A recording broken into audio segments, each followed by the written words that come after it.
Hello and welcome back to the E.S.L Club. During lockdown, the one room that has found little visitors is the kitchen.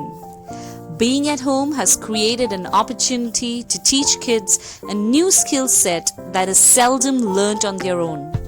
Hence, teaching kids English through cooking helps them build their vocabulary as well as helps in learning culinary art. Learning things like methods of cooking, names of commonly used spices, speaking about tastes and textures, and improving their presentation skills by sharing recipes tried by them. I hope you like this video. Please do give it a thumbs up.